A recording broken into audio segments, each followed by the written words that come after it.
विनाशकारी भूकंप ने वेनेजुएला में भारी तबाही मचाई है। ऐसे मुश्किल वक्त में संकट मोचक बनकर भारत ने मदद के लिए सबसे पहले हाथ बढ़ाए। ऑपरेशन अमिस्ताद के तहत राहत और बचाव का बड़ा मिशन अब शुरू हो चुका है। पूरे मिशन को अंजाम देने के लिए भारत ने किस तरह से मदद पहुंचाई है, ये हमें और आपको भी आज जानना चाहिए। और 90 के दशक की सबसे खौफनाक घटना में सरला भट्ट केस में 737 पन्नों की चार्जशीट अदालत में दाखिल की गई है। कश्मीर के नरसंहार में जो अब तक सब्र किए बैठे थे कि न्याय मिलेगा, उनके लिए एक राहत भरी खबर आई है। 35 साल बाद उस दर्दनाक टीस की यादें ताज़ा कर दी गई और एक खूंखार नाम फिर से चर्चा में है। पूरी इनसाइड स्टोरी आज आपको बताएंगे। और दिल्ली सरकार के दफ्तरों में अब फाइलों का ढेर देखने को नहीं मिलेगा। कागजों की जगह डिजिटल सिस्टम ने ले लिया। राजधानी में प्रशासन को पूरी तरह से ऑनलाइन बनाने की तैयारी तेज हो गई है। तो कैसी होगी रेखा गुप्ता सरकार की डिजिटल दिल्ली, सब कुछ विस्तार से बताएंगे आज के शो में। नमस्कार, खबर प्रधान शो देख रहे हैं आप और मैं हूं आपके साथ संगीता श्रीवास्तव।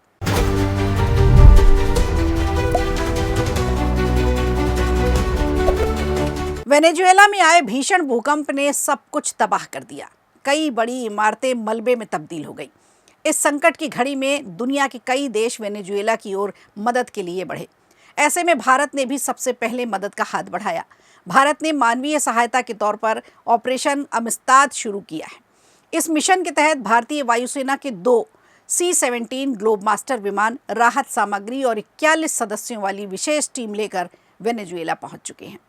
इस टीम में बचावकर्मी हैं, डॉक्टर हैं, नर्स हैं और मेडिकल विशेषज्ञ शामिल हैं। टीम ने वहां पहुंचते ही फील्ड हॉस्पिटल यूनिट शुरू कर दी है, जहां घायलों का इलाज किया जा रहा है। इसके साथ ही भारतीय टीम स्थानीय प्रशासन के साथ मिलकर खोज और बचाव अभियान, आपातकालीन चिकित्सा सुविधा और राहत कार्यों में भी जुटी हुई है, क्योंकि कई लोग अभी भी मलबे में दबे हुए हैं। विदेश मंत्री एस जयशंकर ने सोशल मीडिया एक्स पर जानकारी देते हुए बताया कि भारत की ओर से भेजी गई राहत सामग्री, दवाइयां, मेडिकल उपकरण और फील्ड हॉस्पिटल यूनिट सुरक्षित रूप से वेनेजुएला पहुंच गई है। वहीं भारतीय वायुसेना ने भी इस मिशन की जानकारी साझा की है।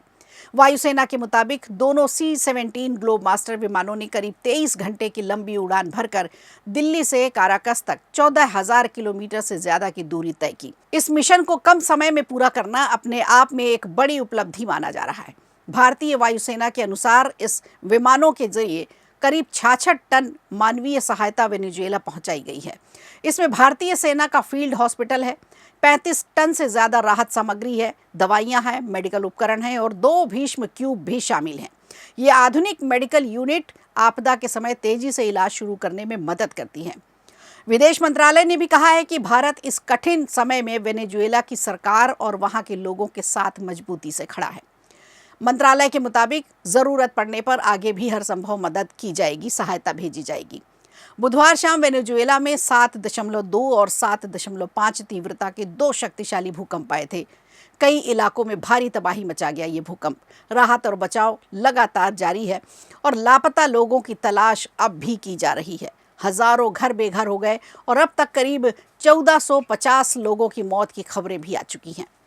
कई लोग लापता हैं, जिनकी तलाश लगातार जारी है। राहत एजेंसियों का कहना है कि मलबे में कई लोग अभी भी फंसे हैं, इसकी आशंका है, इसलिए मृतकों का आंकड़ा और भी बढ़ सकता है। ऐसे समय में भारत का ऑपरेशन अमिस्ताद सिर्फ राहत पहुंचाने का मिशन नहीं, बल्कि दुनिया के किसी भी कोने में संकट के समय मानवता के साथ खड़े होने का एक मजबूत संदेश भी देता है।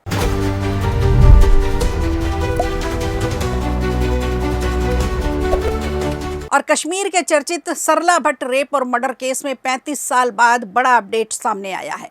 जम्मू कश्मीर की स्टेट इन्वेस्टिगेशन एजेंसी यानी SIA ने इस मामले में 737 पन्नों की चार्जशीट अदालत में दाखिल कर दी है। इस चार्जशीट में JKNLF के प्रमुख यासीन मलिक को मुख्य आरोपियों में शामिल किया गया है। ये मामला 1990 का है। उस समय कश्मीर में आतंकवाद अपने चरम पर था। कश्मीरी पंडितों को लगातार निशाना बनाया जा रहा था। कई कश्मीरी पंडित पलायन कर गए थे, कई मौत के घाट उतारे जा चुके थे। उसी दौरान 18 अप्रैल 1990 को श्रीनगर के शेर Kashmir institute of medical sciences के पास सरला भट्ट का अपहरण कर लिया गया था। जांच के मुताबिक अपहरण के बाद उनके साथ बेहद क्रूरता की गई। उनके साथ मारपीट की गई। बाद में श्रीनगर के उमर कॉलोनी मालबाग इलाके में गोली मारकर हत्या कर दी गई थी।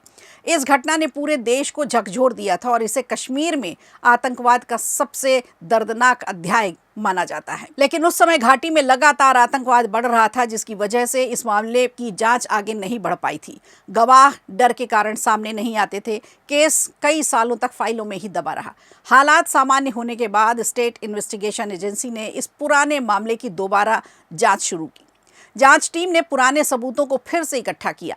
फॉरेंसिक जांच कराई गई, गवाहों के बयान दर्ज किए गए और मेडिकल रिकॉर्ड के साथ अन्य उपलब्ध सबूतों को भी विस्तार से विश्लेषण किया गया।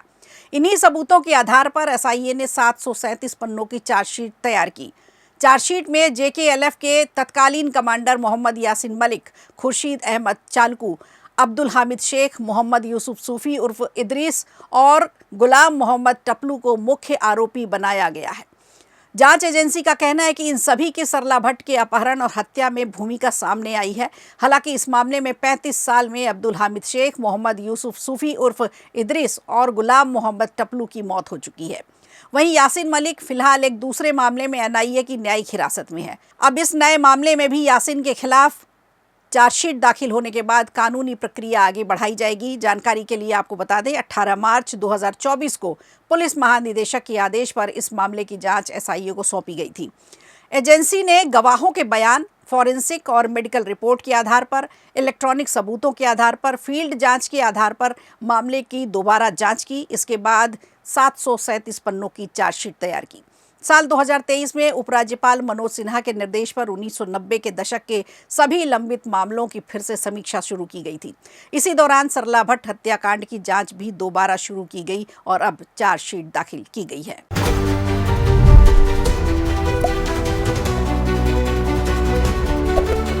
और इधर दिल्ली सरकार के कामकाज का तरीका तेजी से बदलता हुआ नजर आ रहा है। फाइलों के ढेर और लंबी प्रक्रिया की जगह अब डिजिटल सिस्टम ने ले ली है। राजधानी में सरकारी कामकाज को पूरी तरह से पेपरलेस बनाने की दिशा में रेखा गुप्ता सरकार ने बड़ा कदम उठाया है। मुख्यमंत्री रेखा गुप्ता के नेतृत्व में अब दिल्ली सरकार का 75% हिस्सा सरकारी कामकाज ई सिस्टम के जरिए होगा। इस डिजिटल बदलाव के तहत 177 सरकारी विभाग, बोर्ड, निगम और अन्य संस्थान ई ऑफिस प्रणाली से जुड़ चुके हैं। वहीं 15,700 से ज़्यादा कर्मचारी रोजाना इसी डिजिटल प्लेटफॉर्म के जरिए सरकारी काम कर रहे हैं। दिल्ली सरकार के मुताबिक ई ऑफिस व्यवस्था शुरू हुए करीब 1 साल पूरा होने जा रहा है। इस दौरान प्रशासनिक कामकाज में काफ़ी बदलाव भी देखने को मिला है। अब फाइलों की प्रक्रिया ऑनलाइन होने से काम तेज़ी से हो रहा है और निगरानी भी आसान हो गई है। मुख्यमंत्री कार्यालय सीएमओ के मुताबिक दिल्ली सरकार के 132 नियमित विभागों में से 120 विभाग यानी करीबन 91% विभाग अब ई ऑफिस के नियमित इस्तेमाल कर रहे हैं। इसके अलावा 55 सार्वजनिक उपक्रम, बोर्ड, निगम और आयोग समेत 36 संस्थान ऐसे हैं जहां डिजिटल व्यवस्था से इसे जोड़ा गया है। वहीं 48 विश्वविद्यालय, कॉलेज और शैक्षणिक संस्थानों में से भी 21 संस्थान ई ऑफिस सिस्टम अपना चुके हैं। सरकार के आंकड़ों के मुताबिक कुल 235 सरकारी कार्यालय और संस्थानों में से 177 कार्यालय यानी करीबन 75% से ज़्यादा अब ई ऑफिस के जरिए काम कर रहे हैं। ई ऑफिस एक डिजिटल प्लेटफॉर्म है जिसकी मदद से विभागों की फाइलें ऑनलाइन आदान प्रदान की जा सकती हैं। इसके ज़रिए फाइलों की स्थिति को ट्रैक किया जा सकता है और मंजूरी की प्रक्रिया भी पहले से ज़्यादा अब आसान हो गई है। फाइलों के खोने का, फाइलों के ख़राब होने का, कागज़ के ख़राब होने का अब कोई डर नहीं रहेगा। सरकार का कहना है कि इस सिस्टम से फाइलों के लंबित रहने की समस्या खत्म हो गई है। फैसले लेने की प्रक्रिया में अब तेजी आएगी और कागज़ का इस्तेमाल कम होने से प्रशासन ज़्यादा पारदर्शी होगा, जवाबदेही होगा। मुख्यमंत्री रेखा गुप्ता ने कहा है कि दिल्ली सरकार का लक्ष्य लोगों को तेज़, आसान और पारदर्शी प्रशासन देना है। ई ऑफिस के जरिए डिजिटल पहल से सरकारी कामकाज में आधुनिक तकनीक का इस्तेमाल बढ़ रहा है और अनावश्यक देरी को भी कम किया जा रहा है। दिल्ली सरकार अब बाकी बचे विभागों को, संस्थानों को भी ई ऑफिस सिस्टम से जोड़ने की तैयारी कर रही है ताकि राजधानी पूरी तरह से स्मार्ट और पेपरलेस प्रशासन की व्यवस्था अपना सके। तो खबर प्रधान शो में आज के लिए इतना ही। दीजिए इजाजत, नमस्कार।